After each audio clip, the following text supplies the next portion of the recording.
하나님께서 오늘 저희에게 주신 말씀 요한일서 1장 1절로 4절 말씀인데요. 자세히 보겠습니다.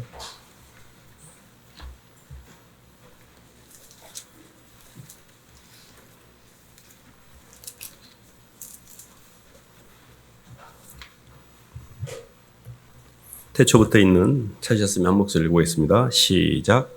태초부터 있는 생명의 말씀에 관하여는 우리가 들은 바요, 눈으로 본 바요, 자세히 보고 우리의 손으로 만진 바라. 이 생명이 나타나신 바 된지라. 이 영원한 생명을 우리가 보았고 증언하여 너에게 전하노니 이는 아버지와 함께 계시다가 우리에게 나타나신 바 된 이시니라. 우리가 보고 들은 바를 너에게도 전함은 너희로 우리와 사귐이 있게 하려 함이니 우리의 사귐은 아버지와 그의 아들 예수 그리스도와 더불어 누림이라. 우리가 이것을 쓰면 우리의 기쁨이 충만하게 하려 함이라. 아멘. 박수로 하나님께 영광 돌리겠습니다. 생명의 근원이신 그리스도라는 말씀 제목인데요. 하나님께서 천지를 창조하실 때 창세기 1장 3절에 보면 땅은 공허하고 혼돈하며 흑암의 깊은 가운데 있을 때 하나님의 신이 수면을 은행하시더라, 이런 표현이 있습니다. 하나님의 창조의 질서가 하나님의 생명력이 이 땅에 부어지기 전에 땅의 상태는 혼돈과 공허와 흑암의 깊음밖에 없었습니다. 그래서 사람의 인생도 하나님의 말씀으로부터 점점 떠나면 혼돈과 공허와 흑암의 깊음으로 다시 돌아가게 돼 있습니다. 사실 우리의 인생은 그냥 이렇게 먹고 마시다가 때 되면 죽는 게 아니라 사람의 일생은 일생 동안 무언가를 창조해가는 과정이고 뭔가를 만들어가는 여정이거든요. 사람은 배만 불러서 이렇게 배 따뜻하다고 잘 사는 게 아닙니다. 사람은 먹고 살만하게 충분해도 안에 내면의 이유와 가치와 존재의 의미를 발견하지 못하면 삶이 굉장히 지루해지고 권태롭고 타락하기 쉽습니다. 그래서 사람의 일생 자체가 뭐를 위해서 하나님이 우리를 계획하셨고 그 과정에서 우리가 어떤 여정을 거치는지를 알게 되면 이 여정, 이 여행길에 조금은 우리가 이제 방향을 잡을 수가 있는 거죠. 하나님은 항상 이렇게 말씀드리지만 두 개의 생명을 계획하셨습니다. 하나는 물질적 생명이고 또 하나는 영적 생명이었습니다. 이 물질적 생명이라는 것은 사람은 흙에다가 생기를 집어넣어서 생명이 되게 하셨던 이유는 하나님의 영을 받기 위한 예비 작업이었습니다. 그러니까 천지 창조 이후에 인간을 창조한 것은 창조의 시작이지 창조의 완성은 아닙니다. 그래서 하나님의 창조가 또 다른 창조가 하나가 더 있었는데 그 창조가 하나님의 속생명, 하나님의 영적 생명, 영원하신 생명의 근원 되신 하나님의 사랑이 우리 속에 온전히 장착되는 것. 이것이 저희가 항상 말씀드리는 핵심입니다. 사람이 하나님의 생명을 못 받은 것으로 인해서 모든 인생의 문제가 나타나는 겁니다. 그러니까 사람은 안에 빛이 없고 사랑이 없으면 바깥이라는 환경에 끌려가게 되고 사람에게 휘둘리고 상처를 받게 되고 이렇습니다. 그래서 죄라는 개념은 우리가 행위적 개념이 아니고 상태적 개념입니다. 하나님의 임재를 떠난 상태. 그래서 저희는 끊임없이 인생의 모든 문제는 환경적 문제가 아니고 물질적 문제가 아니고 인간적 문제가 아니고 영적 문제라는 걸 인식을 하셔야 됩니다. 그래서 바깥에서 보이는 어떤 문제가 있으면 우리는 그 문제를 풀기 위해서 부단히 아침부터 저녁까지 분주하고 그 문제를 풀다가 문제가 풀리지 않은 걸로 인해서 힘들어하고 눌리고 그리고 내가 어떤 문제 때문에 이런 일이 일어난지도 답을 못 찾으면서 방황하는 게 우리 인생입니다. 근데 조금 더 영적으로 열린 사람들은 바깥의 문제가 아니고 내 안의 문제구나. 이 영의 문제구나. 이 안에 빛이 없고 어둠밖에 없으니까 모든 보는 것을 피의식을 갖게 돼요. 모든 걸 부정적으로 해석하고 모든 것을 자기 중심적으로 해석하고 그래서 말도 안 되는 말인데 자기는 그게 맞아요. 예를 들어 본다면 이렇게 살인을 많이 했던 부자들만 잡아서 죽였던 어떤 그 사람이 있었지 않습니까? 그가 기자들한테 하는 말이 더 많은 사람을 죽이지 못해서 내가 원통하다 이런 말을 해요. 자기 입장에서는 그게 정인 거예요. 그러니까 안에 빛이 없고 어둠이 있다 보니까 세상형 마귀가 우리 안에 들어와서 피해의식, 부정적인 의식 이걸 잔뜩 어둠을 밀어넣는 거거든요. 그래서 그 어둠 때문에 내 인생의 모든 문제가 꼬이고 힘든데 나를 고치지는 못하고 계속 밖에 문제라고 해석하는 거예요.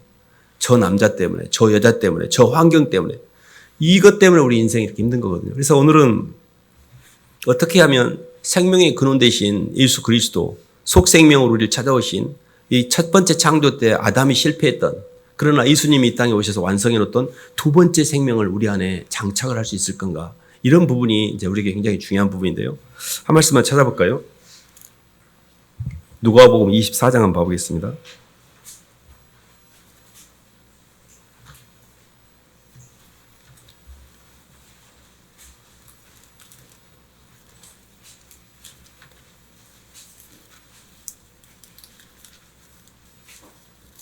(47절) 한번 봐보겠습니다. 46, 47절만 읽어보겠습니다. 또 이르시되 시작.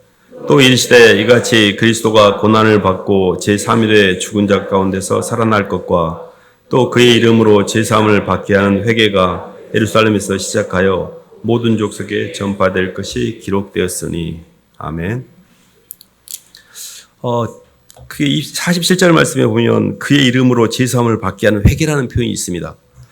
영적으로 우리 안에 하나님의 영이 우리에게 들어오면 하나님의 영으로 말미암아 우리가 거듭나게 됩니다. 거듭났다는 증거, 이 중생의 비밀이 굉장히 중요한데요.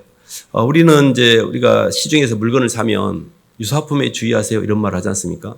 그게 짝퉁처럼 비슷한데 실제는 다른 약간 짝퉁 같은 걸 유사품이라고 그러는데, 예수님을 믿고 있는 것 같은데 정확하게 거듭나지 않은 유사 그리스도인이 굉장히 많습니다. 이게 사람도 유사품이 있을 수 있어요. 나는 분명히 예수를 믿었는데 하늘나라 갔더니 내가 너를 도무지 알지 못한다라고 주님이 그러세요. 전혀 굉장히 불편한 진실입니다. 교회에서 목사님이 하기 힘든 말입니다. 교회를 다닌다고 다 구원받는 거 아니다라는 말을 목사님이 성도들한테 하기가 쉽지 않아요. 근데 그 불편한 진실과 불편한 말을 해야 됩니다. 진심으로 내 안에 예수 그리스도를 통해서 나는 거듭났는가? 나는 유사품이 아닌가? 나는 유사 그리스도인이 아닌가? 나는 정말 예수님을 만났고 그 예수님으로 말미암아 거듭났는가? 나는 하나님 백성이 맞는가? 나는 지금 죽어도 하늘나라 갈 수가 있고 내 주님으로 말미암아 나는 구원받았는가? 이 부분을 명확히 하셔야 됩니다. 근데 그 증거가 뭐냐면 회개입니다. 그의 이름으로 제사함을 받는 회개가 예루살렘으로부터 시작해서 땅끝까지 전파가 됩니다. 그러니까 예수를 믿는 예수쟁이들은 모든 삶 가운데 예수님과의 만남이 있고 그 만남으로 말미암아 삶을 돌이키는 회개가 있어요. 우리가 예수님을 믿는 결신자를 영어로 컨버트라고 그래요. 컨버트. 버트가 성경 영어의 원어로 보면 턴입니다. 턴. 세상을 향해 있던 내 마음의 문이 하나님 쪽으로 돌리는 거예요. 완전 방향을 선회하는 걸 턴이라고 합니다. 그래서 우리는 우리의 심령 공간에 첫 번째 창조인 하나님께서 천지를 창조하시고 이 몸뚱이는 만드셨어요. 근데 그 몸뚱이가 선악과를 따먹었잖아요. 선악과라는 걸 잘 이해하셨는데 선악과를 좀 설명하면 이런 겁니다. 선악과는 환경의식이에요. 이게 뭐냐면 내 환경을 좋게 만들려는 의식이에요. 모든 게. 그래서 집을 크게 만들고 집을 고치고 직장에서 또 다니는 직장 환경을 좋게 만들고 차를 바꾸고 내 주변의 모든 환경을 좋게 만들려고 하는 것 자체가 우리가 선악과예요. 근데 생명과는 뭐냐면 환경은 그대로 놔두고 내 마음을 고치는 거예요. 내 마음이 열리는 게 생명과예요. 근데 사람들은 끊임없이 아침부터 저녁까지 내 통장의 잔고를 높이고 내 집에 있는 문제를 해결하고 밖에 가서 돈을 벌어가고 장사를 하고 돈을 벌고 그걸로 내가 원하는 걸 사고 그렇게 해서 내가 가고 싶은데 여행 다니고 모든 문제를 밖에 있다고 생각을 해요.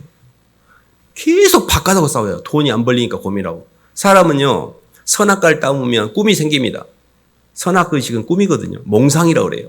그러면 꿈이 생기면 생각이 많아져요. 막 돈 벌어가지고 나 로또만 당첨돼봐봐 안 되고 다 죽었어. 아니, 나 무시했던 놈들 다 죽었어. 이러면서 상상의 나래를 펴는 거예요. 그러면 그 꿈이 생각을 많게 하고 그 생각을 통해서 이제 행동이 굉장히 많이 끌려다닙니다. 그 돈과 사람에게. 그러면 거기서 내 마음대로 그게 안 되면 문제가 나타나요. 그걸 우리가 문제라고 해석하는 거예요.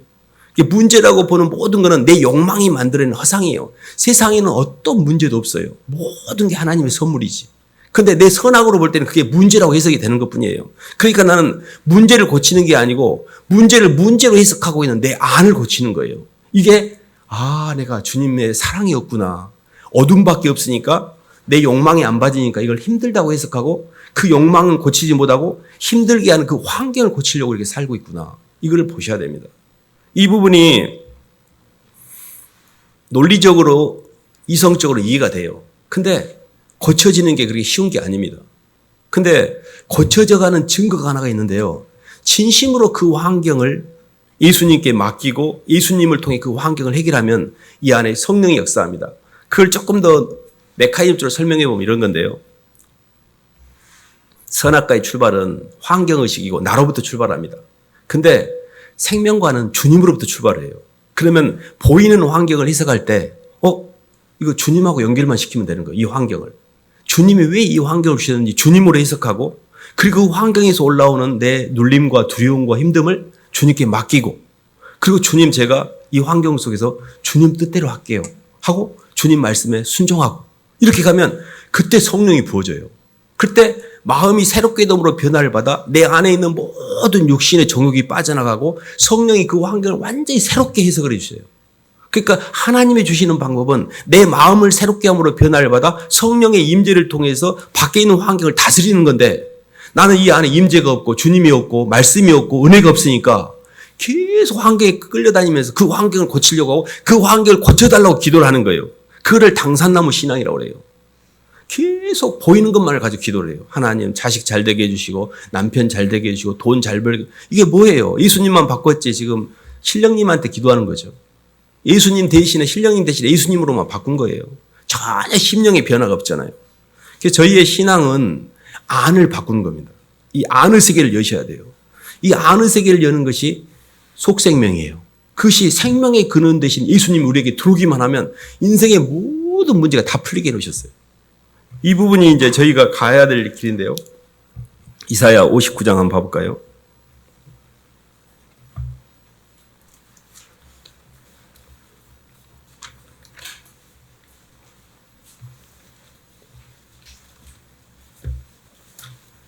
일, 2절 말씀 봐보겠습니다.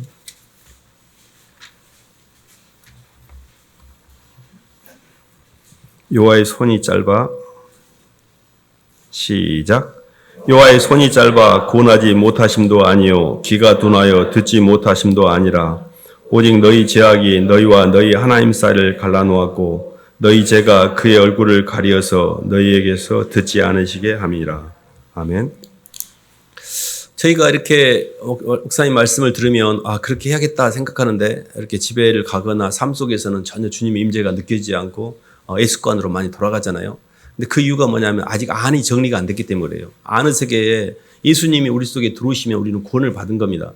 근데요, 우리가 구원을 받았으나 교회에 이렇게 예배당에 와서 이렇게 앉아있는 게 아무나 앉아있을 수 없습니다. 분명히 우리 속에 예수님을 믿는 마음이 있고 그 예수님의 영이 있기 때문에 앉아있는 거거든요. 근데 안이 통일된 건 아니죠. 그게 무슨 이야기냐면, 우리가 이렇게 태어나면 아버지가 동사무소에서 호적에 신고를 하잖아요. 그럼 내가 출생신고하는 순간에 아버지와 나와의 부자관계 형성이 됩니다. 우리가 예수님을 받아들이는 순간에 하늘나라 호적에 올라간 거예요. 근데 살면서 내가 아버지한테 막 거짓말도 하고 엄마한테, 저도 어렸을 때 엄마한테 거짓말하고 막 이렇게 돈도 막 쓰고 막 이랬던 기억이 나는데, 그러면 그를 거짓말하고 엄마한테 죄를 지으면, 아버지한테 죄를 지으면 관계가 멀어지잖아요. 숨잖아요. 죄라는 것은 뭐냐면 하나님과 나와의 사이에 틈이 생겨서 사이가 벌어져서 불편하니까 하나님을 피하는 거예요. 이렇게. 그러니까 이게 성령의 임재가 되려면 이 문제를 해결해야 돼요.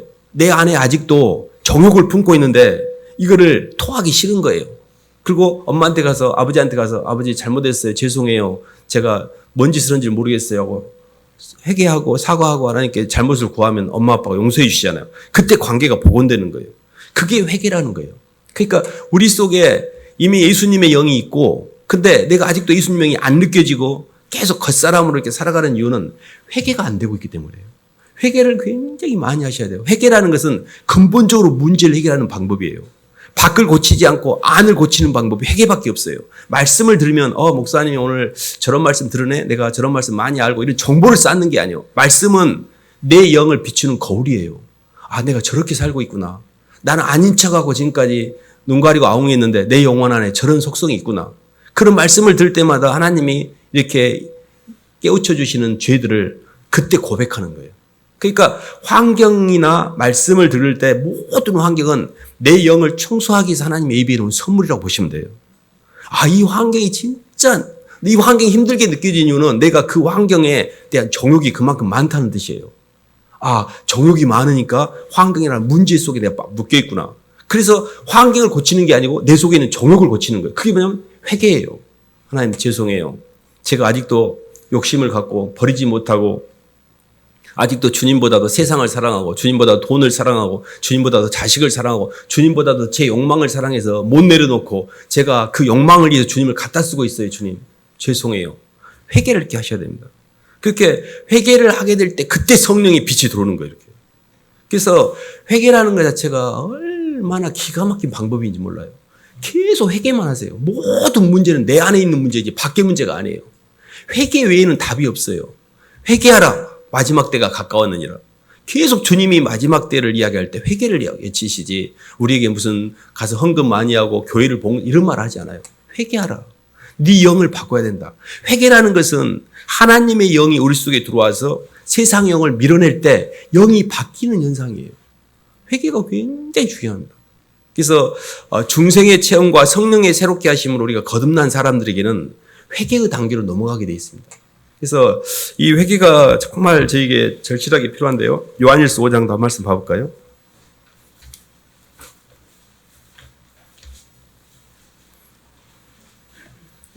시편 말씀 봐보겠습니다. 죄송합니다. 시편 51편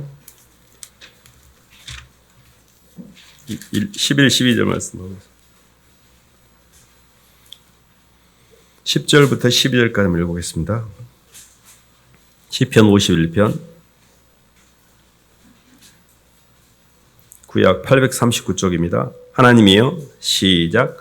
하나님이여 내 속에 정한 마음을 창조하시고 내 안에 정직한 영을 새롭게 하소서. 나를 주 앞에서 쫓아내지 마시며 주의 성령을 내게서 거두지 마소서. 주의 구원의 즐거움을 내 복에 회복시켜 주시고 자원한 심령을 주사 나를 붙드소서. 아멘. 이게 이제 다윗이 밧세바와의 범죄 후에 하나님께 기도한 건데요. 사실은 이제 우리가 왜 회개 문제를 해결을 해야 되냐면 다윗의 고백 속에 그 내용이 나와 있는데요. 정직한 영을 새롭게 하소서 그러시면서 나를 주 앞에서 쫓아내지 마시고 주의 성령을 내게서 거두지 마라 그랬고요. 주의 구원의 즐거움을 내게 회복시켜 달라 그랬고 자원하는 심령을 달라 그랬거든요. 쉽게 하면 죄를 짓게 되면 성령이 소멸됩니다. 그리고 구원의 즐거움이 없어져요. 그리고 자원하는 심령도 사라져요. 그러니까 이게 힘든 거예요. 우리 안에 행위적으로 자꾸 하나님 없이 바깥의 환경과 싸우고 환경을 통해서 내가 하나님보다도 환경에 끌려가게 되면 그 환경이 내게 해결돼 갖고 나한테 기쁨을 주는 게 아니라 더 무거워져요, 사람이. 그래서 이렇게 시편 기자는 본인이 예수님 하나님의 사랑에서 떨어지는 것을 가장 두려워했어요. 우리가 하나님을 경외하러 올 때 경외라는 것은 공경과 두려움이란 두 가지 요소를 갖고 있습니다. 저는 예수님 처음 믿고 나서 하나님을 두려워한다는 게 하나님이 내가 죄를 지으면 벌을 받기 때문에 그 죄를 짓지 않아야지 이렇게 생각했어요. 그래서 하나님을 두려워하는 그 두려움이 벌 받는 것에 대한 두려움을 인식했습니다. 근데 그 두려움이 있으면 죄를 안 지을 수 있습니다. 근데요, 하나님하고 가까워지진 않아요. 두려우니까. 저는 하나님 너무 무서웠습니다. 그래서 죄는 짓진 않았지만 가까이 가지도 못했어요. 벌을 주시는 하나님이기 때문에. 근데 진짜 의미의 경외는 뭐냐면 하나님의 사랑에서 떨어질까 하는 두려움이에요. 주님의 구원의 즐거움을 잃어버릴까 하는 두려움이고 자원하는 심령을 잃어버리면 어쩔까 하는 두려움이고 주님의 성령이 내게서 떠나면 어쩔까 하는 두려움이에요. 이게 너무 절실했기 때문에 이 다윗은 하나님 앞에 내 성령을 소멸시키지 말아달라고 구원의 즐거움을 뺏어가지 말아달라고 자원하는 심령을 잃어버리지 않게 해달라고 간곡히 기도하는 내용이거든요. 죄를 지으면 죄로 인해서 세상에서 얻게 되는 열매가 우리에게 달콤한 것처럼 보이나 우리 영은 완전히 죽어버리는 거예요. 구원의 즐거움도 없고 자원하는 심령도. 그래서 사람이 계속 마음이 딱딱해져요. 그러니까 이제 무뎌져요. 성령의 역사도 없게 돼요. 그러면 이제 죄를 지어도 양심의 가책도 없어요. 분명히 이 사람이 구원은 받았으나 계속 세상으로 세상 운동을 하게 되면서 영이 다 닫혀버린 거예요. 그래서 목사님 설교를 들어도 감흥이 없어요. 왜냐하면 불편해. 그리고 계속 고개 흔들어 버려요, 그냥. 그러면 이 사람은 많이 가버린 거예요. 그런데 절대 그렇게 하지 마시고 마음을 자꾸 여셔야 돼요. 하나님 죄송해요. 제가 말씀을 드리면 저렇게 살아야 되는데 잘 안 돼요. 이렇게 있는 그대로 고백하시면 돼요. 근데 주님 도와주세요. 여기에서 절대 그걸 내가 하려고 하면 안 돼요. 나는 못해요. 주님 도와주세요라고 주님의 도우심을 꼭 구해야 돼요. 그래서 우리에게 있어서 계속 핵심적 개념은 뭐냐면 생명의 근원 대신 예수님과의 플러그인이지 내가 노력하는 게 아니에요. 하나님의 절대적인 주권 안에서 인간의 선택과 하나님의 주권과 인간의 행위적 개념이 서로 갈등을 일으키는 것처럼 보입니다. 하나님의 주권을 인정하게 되면 모든 걸 하나님이 알아서 해주시니까 우리는 안 해도 되겠네? 그렇지 않아요. 그게 우리가 사도행전 27장에 보면 바울이 로마로 압송되는 과정에 유라굴라는 강풍을 만나가지고 배가 파선위기에 처합니다. 하나님께서 천사를 보내셔서 이 안에 배 안에 있는 모든 사람이 하나도 잃어버리지 않고 다 구원받을 거라는 걸 말씀해 주세요. 근데 실제 그 안에 있는 뱃사람들이 막 또 보트를 내려갖고 막 도망가려고 할 때 바울이 막습니다. 실제적으로 하나님이 구원받을 거란만 큰 그림만 그려주셨지 그 안에서 행하는 것은 바울의 선택이에요. 그래서 바울이 그것을 못 가도록 막아서 그게 구원을 받게 됩니다. 가룟 유다가 예수님을 파는 걸 통해 예수님의 구속사가 완성이 돼요. 그러나 하나님이 가룟 유다에게 예수를 팔려는 생각을 넣어준 건 아니잖아요. 그의 선택이잖아요. 그러니까 하나님의 절대 주권하에서 그림이 있지만 그것에 대해서 우리가 올바른 선택을 하게 될 때 그 구속사가 완성이 되는 겁니다. 그래서 우리가 하나님 말씀에 부응하는 책임은 우리에게 있는 거예요. 하나님은 그림만 그려준 거지 하나님 우리를 택하셨고 우리를 하나님 백성으로 택하셔서 하나님의 영광에 동참하도록 그림은 그려주셨어요. 그런데 이 땅에서 그 주님을 내가 만나고 그 주님을 선택하는 건 내 책임이라고요. 그런데 그 책임을 직무유기하고 하나님이 나 택했으면 나 아무거나 해도 결국 구원 받겠지? 이게 직무유기가 돼요. 그렇지 않아요. 하나님은 우리의 선택과 하나님의 섭리가 맞아떨어져서 구원을 이룬 겁니다. 그래서 성경은 너희가 그 은혜를 인하여 믿음으로 말미암아 구원을 얻으나니 그 은혜는 하나님의 영역, 믿음은 우리의 영역. 이게 합해져서 수정이 돼서 구원이 완성이 되는 겁니다. 하나님의 은혜가 뭐예요? 그렇게 우리를 끝까지 사랑하시면서 우리를 어떻게든 하늘나라로 데려가시는 거예요. 그때 나도 주님 저도 그렇게 할게요라고 화답하는 걸 믿음이라고 그래요. 하나님의 사랑에 대해서 저도 주님 사랑해요. 사실 중생이라는 말, 거듭남이라는 말 이런 모든 키워드가 예수님인데요. 유사 그리스도인이 아니라 진짜 그리스도인이 되는 방법이 뭐냐면 예수님이 나를 위해서 죽으셨다는 걸 진심으로 믿는 거예요. 이게 굉장히 핵심적 개념입니다. 예수님의 사랑은 선택적 사랑이고 언약적 사랑이지 모두를 다 하나님은 모두를 다 사랑하는 게 성경의 근거예요. 그러나 하나님의 사랑은 언약적 사랑이에요. 구약과 신약을 통해 끊임없이 하나님께서 약속을 하셨고 우리를 선택하셔서 우리를 위해서 죽으신 거예요. 우리 각자를 위해서 죽으셨는데 더 구체적으로 말하면 나를 위해서 죽으신 거예요. 개인적 사랑이기 때문에. 그게 봐보세요. 내가 결혼하기 전에 모든 여자를 사랑해. 나는 마음이 넓어서 모든 여자를 사랑할 수 있어. 빈대도 사랑하고 메뚜기도 사랑하고 이도 사랑하고 다 사랑해. 불교는 그러잖아요. 모든 걸 다 죽이면 안 돼. 근데 우리는 아침에 먹을 때 고기도 먹고 채소도 먹고 얼마나 많은 거를 육체의 생명은 다른 생명을 죽임을 통해 생명이 연장이 됩니다. 그것은 사랑이 아니에요. 주님이 영적인 생명도 마찬가지예요. 육이 성장하고 자라나기 위해서는 다른 사람의 생명을 먹어야 돼요. 근데 영적으로 생명을 연장하기 위해서는 영적으로도 먹어야 됩니다. 그래서 주님은 내 살을 먹고 내 피를 마시지 않으면 나와 아무 상관이 없다고 그랬어요. 예수님이 나를 위해서 임자인 모든 평생 동안 먹을 양식을 다 예비해 놓으신 거예요. 주님은 아무리 뜯어먹어도 주님이 이미 우리에서 죽으셨기 때문에 우리에게 영적인 양식이 공급되는데 부족함이 없어요.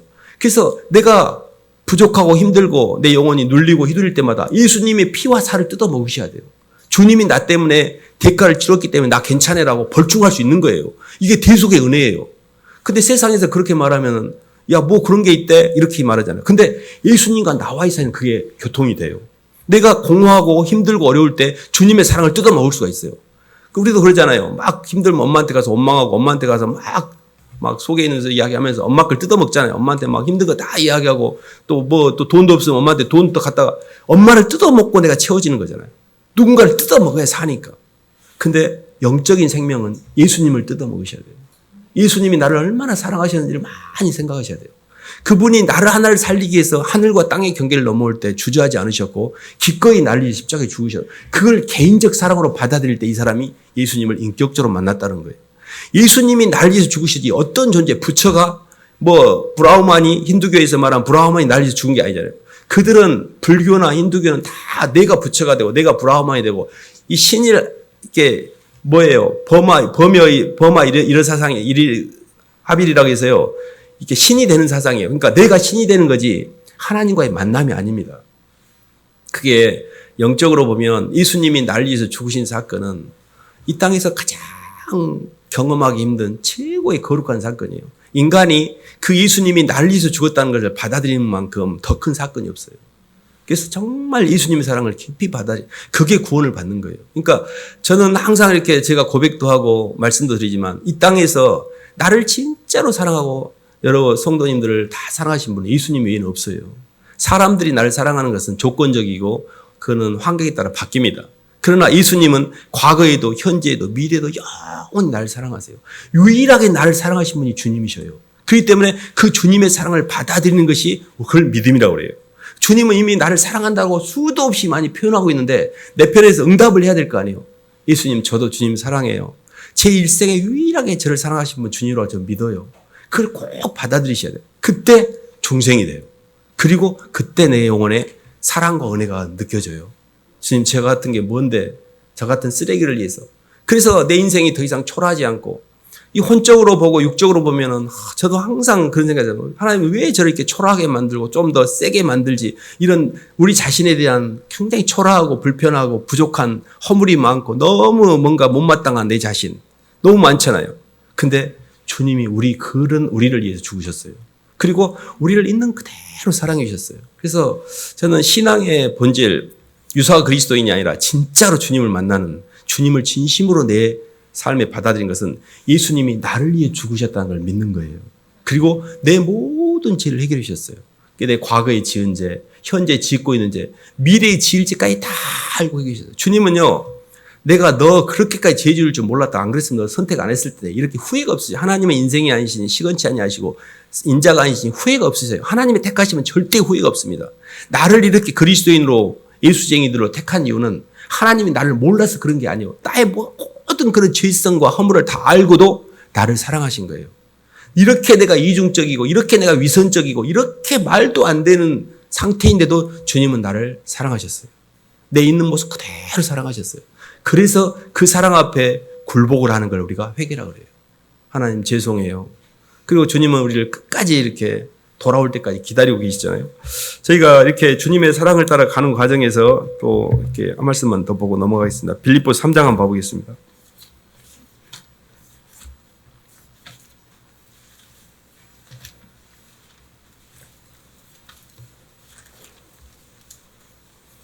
(7절로) (9절) 말씀 봐보겠습니다.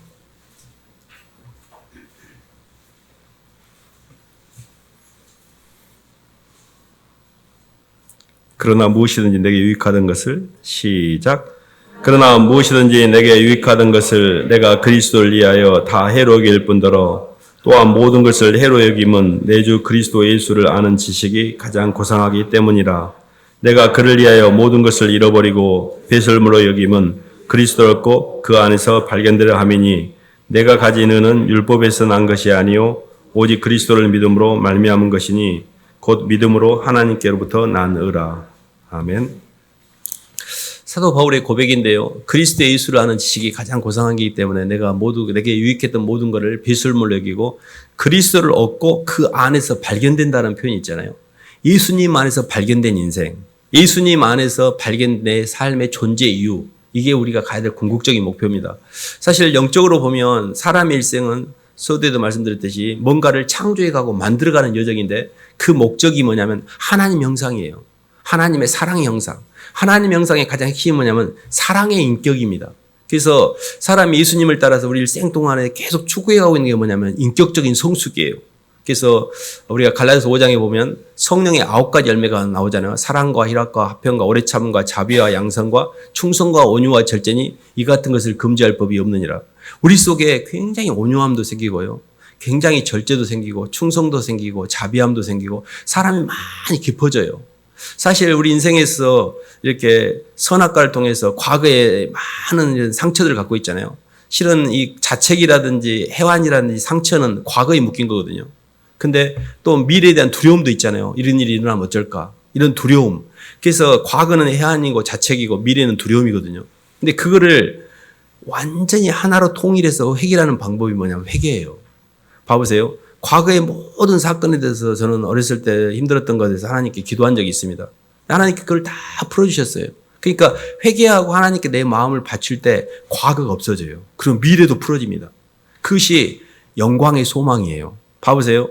사람이 이쁜 사람이 있으면 이쁜 생각을 합니다. 이쁜 사람 생각해 보세요. 이쁜 생각을 해요. 미운 사람을 생각해 보세요. 그럼 미운 생각이 들어요. 그렇지 않아요? 근데 예수님을 생각하잖아요. 그럼 하늘이 생각이 나요. 영광의 소망. 그래서 이 비밀이 만세와 만대로부터 감춰졌던 것인데 이 비밀은 너희 속에 계신 그리스도시니 영광의 소망이라. 전 주님을 생각하면 하늘나라가 생각이 나요. 영광의 소망. 주님 뵐 날이 생각이 나고 하늘나라에서 내 모든 걸 예비해 놓으신 주님이 생각이 나. 하늘나라가 생각이 나요. 그러니까 세상 것을 생각하면 불편해. 욕망이 끌리니까 힘들고 또 부정쟁이를 생각하면 그 부정쟁이 때문에 내가 또 죄에 끌리거나 휘둘리고. 근데 주님을 생각하면 하늘나라가 생각이 나요. 그리고 나를 나보다 더 사랑하신 내 주님, 나를 위해서 기꺼이 십자가에 죽으신 내 주님, 그 은혜가 느껴져요. 그러니까 살아가면서 모든 출발을 주님으로부터 출발하는 거예요. 해석을 주님으로 해석하고, 그리고 모든 내 마음에 있는 힘듦을 주님께 맡기고, 그리고 주님 말씀을 따라 주님 가신 길을 제가 걸어갈게요. 그 십자가의 일, 그게 뭐냐면 이제 영혼들을 향해서 내 삶을 주는 삶이에요. 주님이 이 땅에 오셔가지고 아버지의 사랑을 받는 데 성공했고 인격적으로 성숙한 삶을 사셨습니다. 그리고 주님이 이 땅에 하는 동안에 이 땅에 아버지께서 붙인 사람들을 한 명도 잃어버리지 않고 다 하나님께 돌리기 위해서 사람에게 집중하셨어요. 그래서 사람은 크게 두 가지 열매를 맺습니다. 하나는 성령의 열매, 인격적인 성숙. 또 하나는 사역의 열매. 나를 통해서 예수를 믿는 사람들이 생겨나기 시작해요. 자손들이 생겨나기 시작합니다. 그들을 잘 돕는 거예요. 전도하고 양육하고 돌보고 마치 엄마가 아가를 낳아서 몇 년을 이렇게 돌보고 그냥 그렇게 저녁에 잠도 안 자고 울고 불고 해도 다 하고 갑자기 새벽에 응급실로 막 맨발로 달려나가고 수도 없는 시간 속에 그 아이를 위해서 엄마가 움직이잖아요. 근데 똑같아요. 영적인 것도. 근데 그 삶 자체가 얼마나 우리를 더 거룩하게 만드는지 몰라요. 그래서 우리가 열심을 품고 주를 섬기지 않으면 세상의 영도 가만히 있지 않습니다. 계속 세상이 막 치고 들어오기 때문에 세상 욕망에 시달리다가 나 하나도 구원받기 힘든 부끄러운 구원을 받을지도 몰라요. 그렇기 때문에 굉장히 깨어서 주님을 계속 이렇게 저희가 이제 조금 더 이렇게 포커스를 맞춰서 성령 충만의 길로 가는 원리를 말씀드리면 모든 환경 가운데서 절대 선악과를 따먹지 말고요. 생명과의 구조로 가셔야 돼요. 그것은 뭐냐면 이 환경도 주님이 주셨다라고 해석을 해야 돼요. 내 생각을 따라 가지 마시고. 그래서 끊임없이 환경을 따라서 주님을 연결시키는 것을 우리가 로드십이라고 그래요. 근데 그래도 불순물이 들어옵니다. 그때 회개하는 거예요. 하나님 또 제가 제 자아로 해석하고 또 제 안에 욕망을 품었고 주님 죄송해요. 그리고 몸뚱이는 하나님의 말씀을 따라 결단하는 겁니다. 요시. 저는요, 잘 안 됩니다. 안 될 때가 많아요. 그래도 항상 선택을 손해보는 쪽으로 선택합니다. 내가 죽는 쪽으로 선택을 해요. 내가 이익 보는 쪽으로 선택하지 않고. 왜냐하면 이익을 보는 순간에 이익은 받지만 내 자아가 커졌거든요. 이건 손해보는 장사예요. 손해보고 내려가는 순간에 내가 손해본 것처럼 보이나 내 안에 있는 마귀가 빠져나가기 때문에 이익을 보는 겁니다. 원리적으로 그래요. 그래서 주님 우리에게 끊임없이 십자가를 이야기합니다. 말씀은 사랑으로 해석하고 내 마음은 주님으로 중심을 잡고 있고 내 몸뚱이는 계속 죽는 선택을 하는 거예요. 그때 어떤 일이 일어나냐면 성령이 맞다 네가 잘했다 하고 완전히 도장을 찍어줘요. 그때 시간과 공간이 없어져요. 시간에 대한 죽음에 대한 두려움이 없어지고 내 것에 대한 부담이 없어지고 그렇게 사람들한테 주는데 내 것에 대한 부담이 없어요. 그렇게 내가 주님 앞에 죽는 선택을 하는데 죽음에 대한 두려움이 없어요. 이게 뭐냐면 주님 우리를 시간과 공간에서 해방시켜 주려고 하시는 거예요. 근데 우리는 계속 내가 더 움켜쥐고 내가 더 이익을 보고 내 중심으로 나를 높이고 이거는 시간과 공간에 더 많이 묶이는 거예요. 그래서 영적으로 보면 하늘과 땅은 반대로 돼 있기 때문에 반대로 가셔야 돼요. 그래서 예수를 믿고 하나님 말씀대로 사는 게 어렵게 느껴지는 거예요. 반대로 가니까. 사람들은 다 이렇게 세상의 풍파에 따라 바람 부는 대로 가는데 해류는 반대로 가거든요. 밑에서. 반대로 갑니다. 바닷속의 흐름은 다르거든요. 세상상은 다 유행을 따라 세상 풍조를 따라가는데 우리는 하나님 말씀을 따라가고 있으니까 쟤들이 볼 때는 저건 좀 별종들이다 이렇게 보는 거죠. 근데 그 안에는 원리가 있습니다. 반대로 가셔야 돼요. 그게 십자가의 길이기도 합니다. 어쨌든 하나님께서는 천지를 창조하시고 창조의 시작을 했고 예수님의 십자가의 대속을 통한 성령의 속생명을 통해 우리의 창조를 완성하시려고 했기 때문에 창조의 시작과 창조의 완성에 우리는 아직 미완성 상태입니다. 그 창조가 완성되려면 예수님의 영, 성령이 우리 안에 들어오셔야 돼요.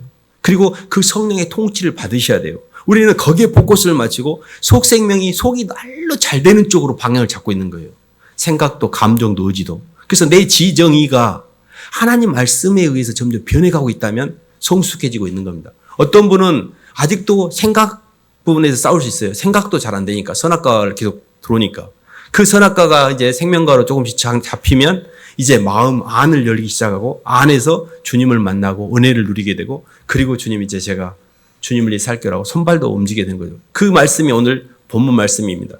태초부터 있는 생명의 말씀의 말은 너희가 귀로 들은 바요. 머리로 들은 겁니다. 눈으로 본 바요. 마음으로 들은 거예요. 손으로 만진 바는 내 삶으로 주님을 만난 거예요. 그래서 그리스도의 남은 고난을 내 몸뚱이에 채운다고 했잖아요. 내 몸 안에. 주님을 위해 헌신한 상태는 손으로 만진 거예요. 그래서 태초부터 주님은 계셨어요. 근데 우리가 우리 인생 가운데 점점 들어올 때는 귀로 듣다가 눈으로 보다가 손으로 만진 바 되는 아주 선명한 주님이 됩니다. 그래서 주님과 잘 동행하시기를 주님 이름으로 축원합니다. 하나님 아버지 감사를 드립니다. 아직도 저희 안에 주님의 속생명이 온전히 임재가 되지 않아서 저희는 끊임없이 죄에 끌리고 환경에 휘둘리고 그것 때문에 속상하고 마음 상하고 그것 때문에 눌리고 걱정하고 불안해하고 그렇습니다. 주님은 그런 모든 환경을 다 예비하셨고 그런 것들이 필요해서 주셨고 그런 환경에는 아무런 문제가 없고 그것들이 휘둘리고 있는 내 안에 영의 상태를 고치고자 원하신 줄 압니다. 주님 저에게 주님의 사랑을 믿도록 믿을 수 있는 마음을 주시고 또 그 사랑에 힘입어 회개할 수 있는 마음도 주셔서 저희 속사람이 바뀜으로 말미암아 저희의 운동이 세상 운동을 하는 것이 아니라 말씀 운동을 함을 통해서 점점 주님을 닮아갈 수 있도록 인도해 주시옵소서. 예수님 이름으로 기도드립니다.